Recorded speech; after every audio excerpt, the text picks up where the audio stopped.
Well, I grew up in Coventry, which is a city exactly in the centre of England.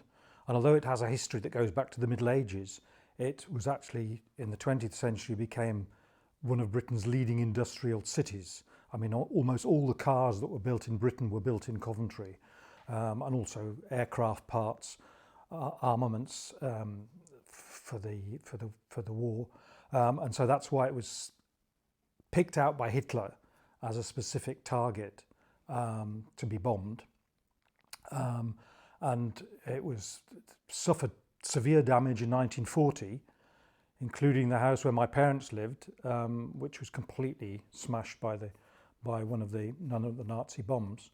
Luckily, they'd had found refuge in the countryside beforehand. Otherwise, I wouldn't be here today. They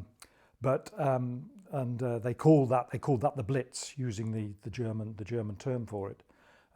That severe bombardment of the city, so the whole city centre was destroyed. Anyway, that's where I grew up, and it was, as I say, a very industrial city, even during the post-war period.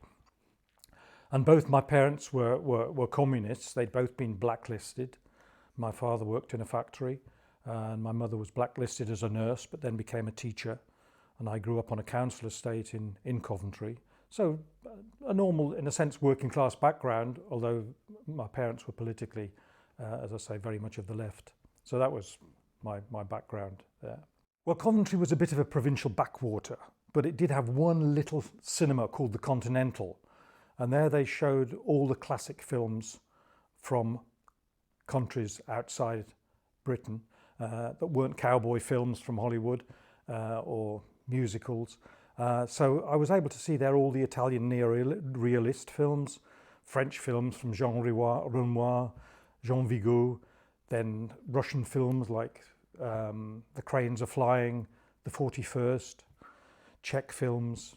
And that gave me an interest in the film medium, because I could see that it could comment very succinctly and very clearly on social events, political events. And that first stirred my interest in seeing what film was capable of doing in terms of reflecting history, society, people's emotions, individual lives. But that was just a nebulous interest in film. And only later, when I studied biology at Bristol University, but then in my third year I changed and studied drama and film and psychology. And that's where I really became interested in film as a medium and thought that's where I would like to work.